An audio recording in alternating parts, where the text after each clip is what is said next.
Today we're gonna learn about a really cool and useful little volume technique that is not commonly seen in the industry. So if you know of this technique, that's awesome. If not, it's very interesting and maybe you can use it in your practice as well. For today's practice, I have some staples. So you're just gonna wanna crack off an actual little chunk of your staples, and then I've taped my staples to my palette with just some tape. You can use your lash tape or any kind of tape will work.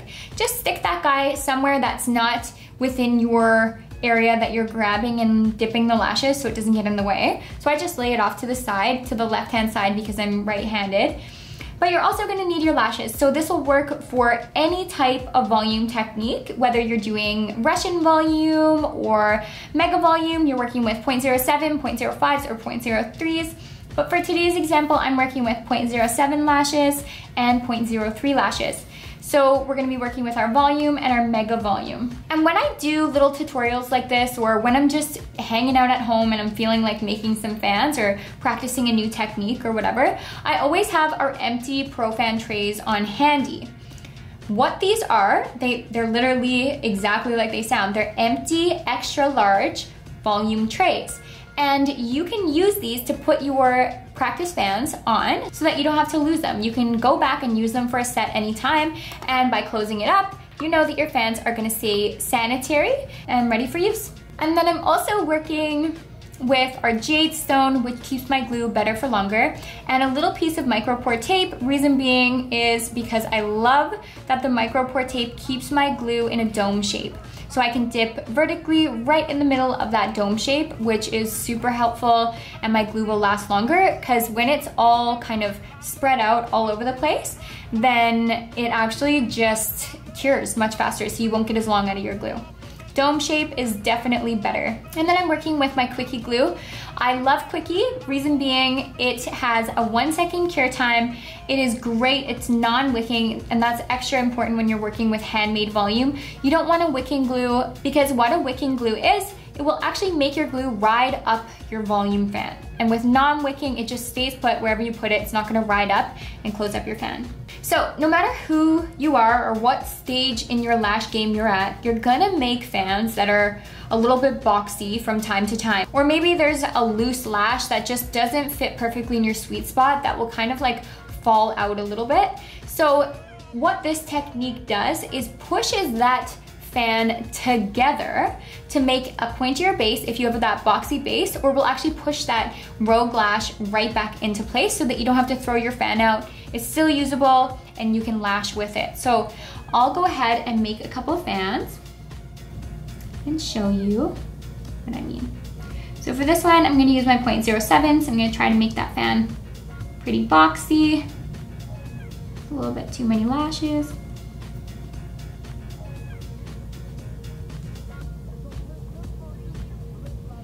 Okay.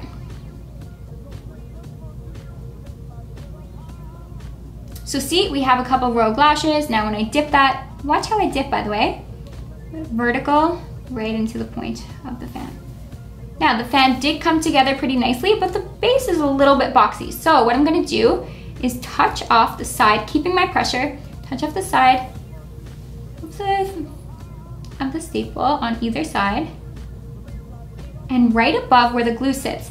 And this just makes my fan extra pointy. Remember to keep your pressure though. You don't want to let go when you do this. It's a little bit on either side. Don't make it super pointy.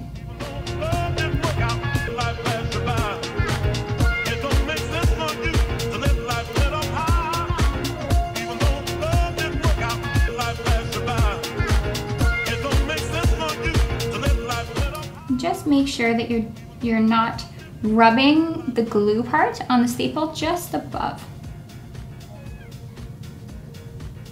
Push that fan into place.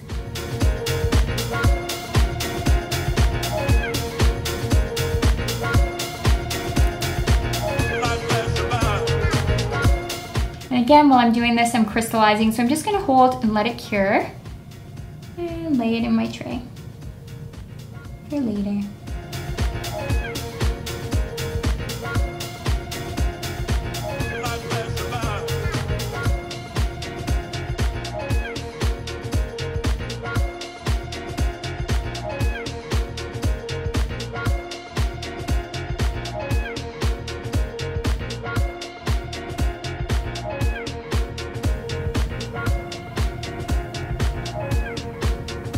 And now I'll show you with a mega volume fan.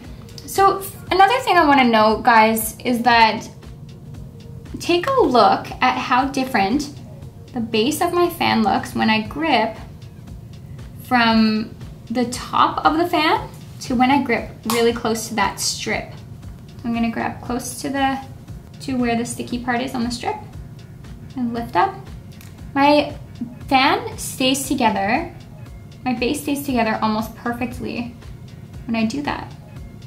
But now I want to show you how my base looks when I pick up further up the lash.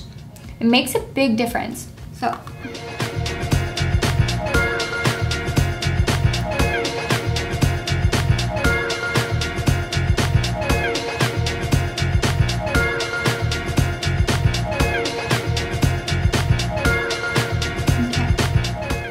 really intense pressure. Now watch this. Didn't even come off, and look at how the base came off. It's fine because when I dip it, it will go together, but not perfectly. It's gonna definitely take me maneuvering around and knocking it on another surface. A glue crystal is really good, and the fan will come together, it's fine. It just takes some extra work. And we wanna avoid these extra steps as much as we can because we wanna save ourselves time, of course.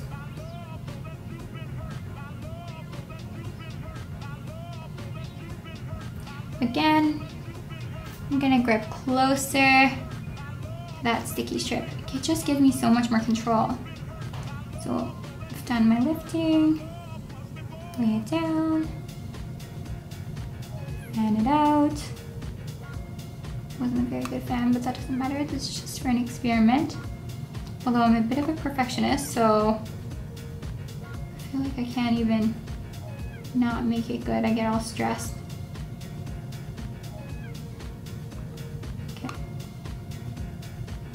Again, closer, lifting up.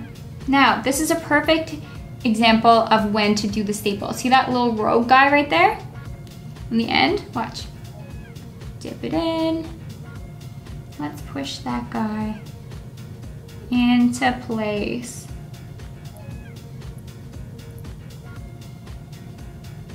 How cool is that? Now he's no longer rogue. And these are the kind of fans that this staple trick comes in handy for a lot. I love this technique.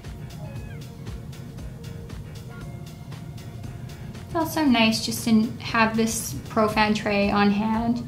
We sell it for so cheap too, but it's nice to have it only because you don't want to throw away those fans when you're practicing. I've done that so many times, and after I'm like, what the heck, I could have used that. And crystallized fans, you can absolutely use. It's kind of like a pre-made fan, but you made it. Okay, now when I'm working with 0.03 lashes, so you notice that when I was working with 0.07s, I lashed from the strip. That's my preferred way. You can do it however you want. You can pinch for 0.07s, you can do your glue ring, you can do long, whatever you want. Any kind of fanning technique, it doesn't matter, it's your preference. I prefer for 0.07s fanning off the strip and 0.1s as well. And then for 0.05s and 0.03s, I prefer the pinch method. But there's no right or wrong, so I'm gonna go ahead and do the same thing here for my mega volume.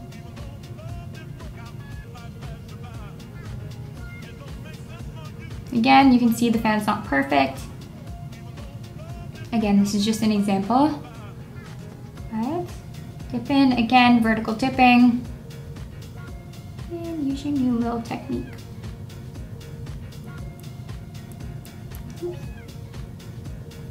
I let go of my pressure there, you can see. So I'm supposed to keep my pressure, but I let it go and it didn't do me any favors. So keep that pressure.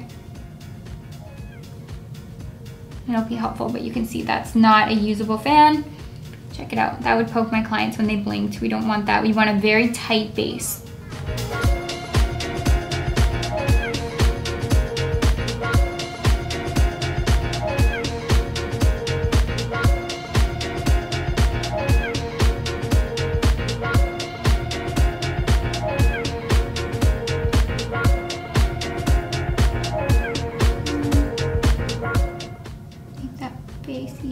Pointier. Pinching makes your base pretty pointy anyways, but just for this example.